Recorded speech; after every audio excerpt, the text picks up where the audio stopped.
when mandates were first put on the table, that's when I found the other people in the province that were for the cause. And I was heartbroken by how everybody was being misrepresented and treated. And I couldn't believe that they were going to try to pass this kind of legislation. And although I've always been a person that's been shy, I, I'm an at-home mom. I stay at home. I'm not a person that's out there very much. I keep to myself. I felt compelled that I had to speak because uh, I felt like if I didn't do it, I was waiting around for somebody that might not show up. So uh, I found the other people, and that's when I found out about the Law Amendments Committee. And even though I found it was an intimidating thing, I said to myself, I have to do it, even though I might get stones thrown at me for my controversial maybe views, the way that I view things. I felt that it had to be done.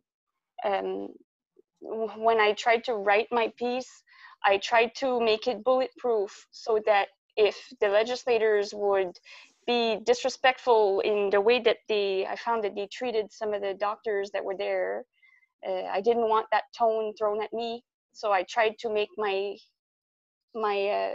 essay as bulletproof as possible. And the response to it was, I didn't expect it.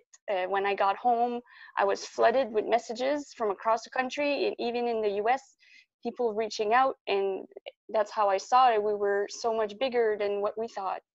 And it's an illusion that they try to push on us, that we're the small, irate minority that needs to be crushed and that we have no power. All that it takes is for a small group of dedicated people to open their neighbors' hearts.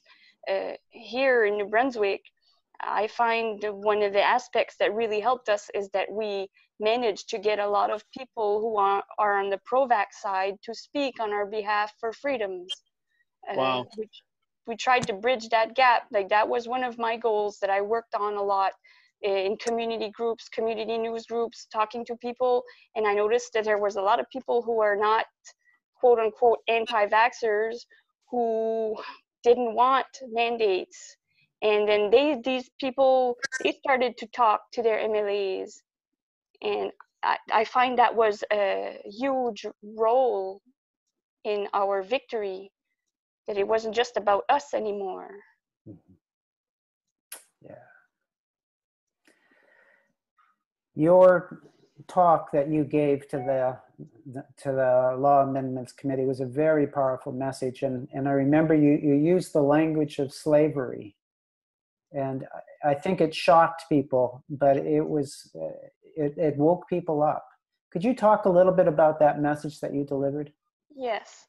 I knew it would be controversial to use because of we've been groomed as a society to view the word slavery to only be attributed to a certain historical reference point of what happened in the United States with the African American community.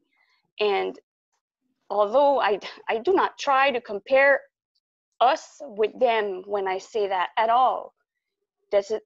Unfortunately, that's the way our society works. They linked the two together, and if you talk about the word, you're talking about that, and that's not what the word is. Me, I'm a person of words. Dictionaries is a fun book for me to read. Okay, it's the meaning of words. And when I looked at the words, this is what it said. A person is a human, an individual, or a corporation. And a slave is a person who is the chattel of another person, property. So if a human being has no control over his or her body because a corporation controls it for profit, and they have no say over what happens to their bodies, corporation is exploiting a human being's body for profit against their will. So to me, that is pharmaceutical slavery, where the people have no say over their bodies. They belong to corporations, unaccountable corporations. And the long-term impact of that puts humanity at risk. Because if you establish firm mandates where nobody can say no, you destroy the last line of defense between human beings and a scientific error. All it takes is for one bad product to be forced on everyone, and you could wipe out humanity. That's wisdom here. It's not anti-science, it's wisdom. Our science lacks wisdom right now. We live in a society where we can build atomic bombs. We're clever enough to do it, but is it wise to do so? No.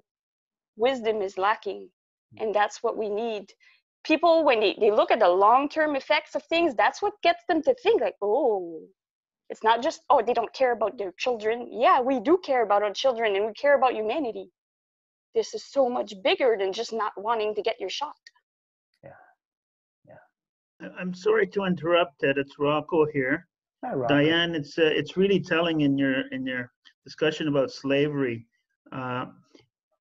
You know, in various slave trades throughout history and all over the world for the last 5,000 recorded years, a mask was often used during the slave trade to remind the slaves that they were not human but property, and who was in control.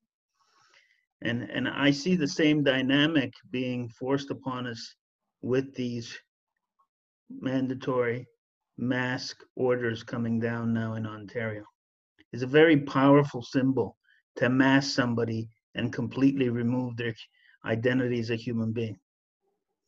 It's muzzling. Yeah. Yeah. Sorry to interrupt. No, Rocco, I think you connected the dots for us in a way that need to be connected. We need to realize that this masking is not medically indicated. It's a form of enslavement. It's a form of capture. It's a form of psychological control. Right.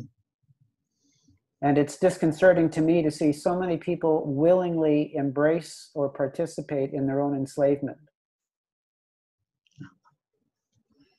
And if I may interject, I live in a small community, and I had to go to the hospital last week. And usually when I go places, I recognize the people of my community. I recognize so-and-so and such and such.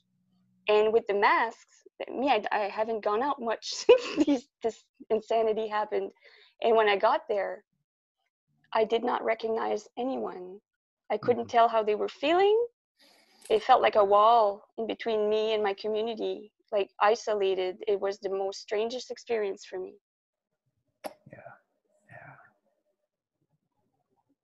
Well, and Diane, your speech inspired me to do some writing as well. And one of the quotes that I grabbed from a woman that was involved in freeing the slaves was that quote. I can't remember it exactly, but she said something like, I freed 1,000 slaves. I could have freed 1,000 more if only they knew they were slaves.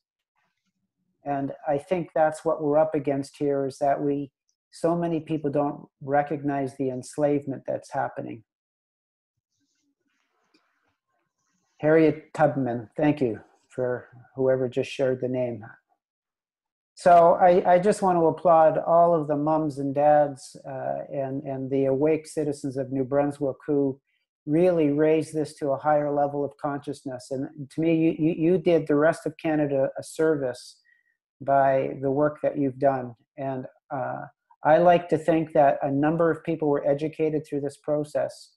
And I have no illusions that the battle is over. There's too much money involved, and there's too much of an appetite for control for this to go away. And so we need to be vigilant and we need to persist. But this was a good win this week. So thank you. Thank you. We cried. Hmm. We're ready for the next wave. People don't like joining losing causes or lost cases, you know? And this win gives hope to people. And it makes the people that are standing on the sidelines, that are just on the fence, that they want to join, but they've been hesitant. This gives them courage to join us. Beautiful gifts for the rest of us. Thank you. Thank you.